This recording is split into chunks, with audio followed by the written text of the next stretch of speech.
सातारा जिल्ह्यातील खंडाळा तालुक्यात असणाऱ्या केसुर्डी औद्योगिकरण टप्पा क्रमांक 2 मधील हरकत असणारे 150 एकर क्षेत्र वगळावे या मागणीसाठी खंडाळा तालुक्यातील 9 गावातील शेतकऱ्यांनी खंडाळ्यापासून मंत्रालयापर्यंत अर्धनग्न मोर्चाला आजपासून सुरुवात केली आहे। खंडाळा तालुक्यात शेतकऱ्यांच्या प्रमुख मागण्यांपैकी टप्पा क्रमांक 3 मधील 7 गावातील हरकत असणारे खातेदारांची जमीन वगळावी, स्थानिक प्रकल्प बंधितांना कंपनी नियमानुसार नोकरीसाठी शासकीय आदेश व्हावेत, कृष्णा खोरे विकास महामंडळाने जाहीर केलेल्या लाभक्षेत्रातून वगळलेला आणि औद्योगिक विकास महामंडळाला दिलेला ना हरकत प्रस्ताव शासनाने रद्द करावा, केसुर्डी टप्पा क्रमांक 2 मध्ये संपादन झालेले उर्वरित शेतीला औद्योगिक विकास महामंडळाने पर्यायी रस्त्याची व्यवस्था करावी, प्रकल्पग्रस्तांना उद्योग आणि व्यवसायात प्राधान्य देण्याबाबतचा शासन निर्णय व्हावा, 50,000चा बेकार भत्ता फसवून संपादित केलेल्या खातेदारांना त्वरित द्यावा, विहीर, पाईपलाईन, शेतातील झाडे, ताली, घरे यांची नुकसान भरपाई द्यावी या मागण्यांकडे शासनाचे लक्ष वेधण्यासाठी केसुर्डीसह 9 गावातील शेतकऱ्यांनी आज अर्धनग्न मोर्चा काढला। या शेतकऱ्यांचा मोर्चा पायी खंडाळा ते मुंबई असा जाणार आहे।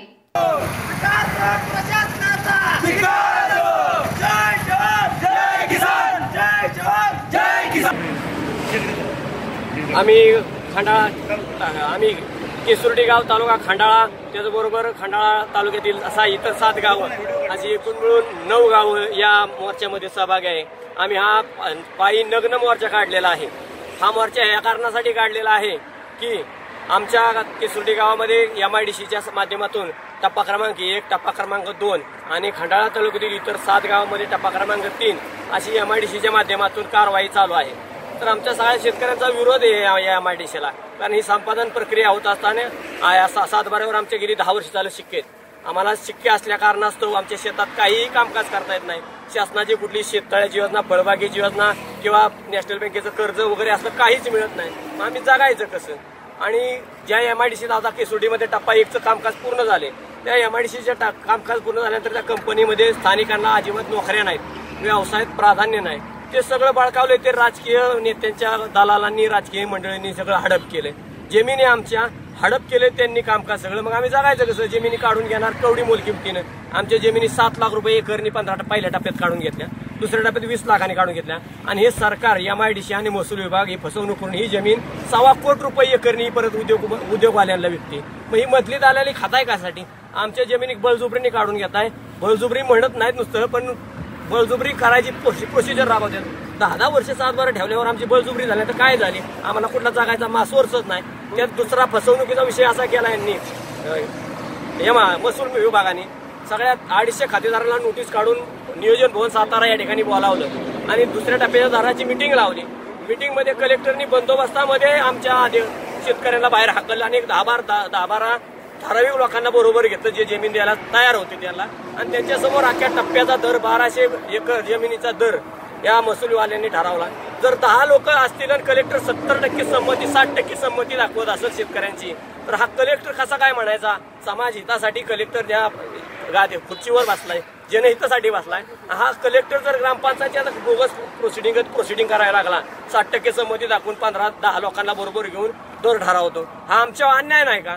आणि त्या सगळ्या शासकीय यंत्रणेनं MIDC RO, MIDC CO, जिल्हाधिकारी प्रांत असतील यांनी आम्हाला आश्वासन दिलं की इथं तुम्हाला उद्योग आल्यानंतर व्यवसाय मिळेल, नोकरी मिळेल, काय बारीक सारीक उद्योग आहेत ते तुम्हाला मिळतील।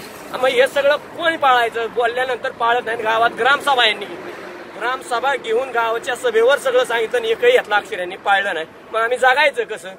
आमच्या ह्या संपूर्ण क्षेत्राची MIDC टप्पा 1, 2 आणि 3 यांनी खंडाळा टप्पा 2, 1, 3 हे संपादन केलं। हे संपूर्ण क्षेत्र नीरा देवघर लाभ क्षेत्रामध्ये 1995 साली लाभ क्षेत्र जाहीर झाली। ती कागदपत्रही आमच्याकडे पुराव्यासहित आहेत। मग 95 ला लाभ क्षेत्र जाहीर झालं, MIDC 2008 शिक्क पडलं। मग या मधल्या काळात विकास व्हायचा होता तर नीरा देवघरचं पाणी आमच्या शेतात यायला पाहिजे होतं। आम्ही सुजलाम सुफलाम ऊस लावला असतं, डाळिंब लावलं असतं, सगळं केलं असतं की, पण ह्यांनी ती नाही केलं। 95ची गोष्ट झाकून टाकून 2008ला नवीन ठराव केला आणि खंडाळा तालुक्यात 1 TMC पाणी चोरलं। ते चोरलं पाणी आणि आमची जी जमीन शेतीयोग्य नाही, नालायक जमीन आहे असं या अधिकाऱ्यांनी ठरवलं। हे सगळे अधिकारी किती तत्वी घेत, त्यांनीच पाणी लाभ क्षेत्राची कागद केली, त्यांनीच जमीन वगळायची कागद केली। मग आम्ही ह्या MIDC साठी का सहकार्य करायचं, आम्ही त्याग किती करायचं, आमच्या घरादारावर नांगर सोडायचं असेल आणि ते विकास होत असेल तर ते तुमच्या बापाने आम्हाला शिकवलेला नाही. आणि आम्हाला सरकारचं भ्या धावत्यात, या सरकारला बी आम्हाला आता ढंकून सांगायचंय की सरकार म्हणजे जनतेने जन्माला घातलेलं नालायक घाबडं म्हणजे सरकार आहे. आणि ते बापाला भ्या धावतं, ही जनताही त्या सरकारचा बाप आहे आणि ह्यांना ते भ्या धावते. आता ती बंद करा. तुम्ही कायदा जर तुम्हाला कळत नसला, डॉक्टर बाबासाहेब आंबेडकरांनी घटना लिहून ठेवली, त्या घटनेने तुम्हाला वागायला येत नसेल तर जनतेने त्या तत्वाने का वागायचं. यांना शाळा शिकलेत, क्लास 1 ऑफिसर झाले, IAS IPS अधिकारी झालेत, ही जनतेला लुटायसाठी झाल्यात का. आणि हे संगनमत सगळं राजकीय नेते मंडळी आणि शासकीय अधिकारी यांचं साठवलं होतंय. कारण आमच्या इथं MIDC 2004 साली मंत्रिमंडळात ठरली आणि 2008 साली शिक्का पडलं. मधल्या 4 वर्षात या दलालांनी सगळ्या म्हणजे या प्रशासनाच्या आणि राजकीय मंडळीच्या दलालांनी इथल्या जमिनी 1 लाख रुपये 50,000 रुपये एकरांनी घेतल्या आणि त्या परत MIDCला 20 लाखांनी विकल्या. आणि आमच्या ती फुटे देणारी गँग, ती देणारी आमचे शेतकरी नाहीत, हे दलाल बहुतेक मोठ्या प्रमाणात. हे दलाल जमिनी देतात कारण त्याला धंदा झाला होता त्यांचा. 1 लाखांनी जमीन मिळली, 19 लाख फायद्यात पडणार. हे दलालांची सगळी पॉलिसी. त्यामुळे आम्ही स्थानिक शेतकरी जगायचं कसं. शेतीला पाणी नाही, लाभक्षेत्रात निगा वागाळले, आलेल्या कंपन्यात काम नाही, स्थानिकांना उद्योग देणार नाही. बाकी सगळं टुरिस्टचा व्यवसाय असेल, ट्रान्सपोर्टचा व्यवसाय असेल, लेबरचा व्यवसाय असेल, गार्डर व्यवसाय असेल, सगळ्याचं मोठ्या मोठ्या दलालांना दिलं तर मग आम्ही जगायचं कसं. आम्हाला सांगितलं ते पाळणार कोण.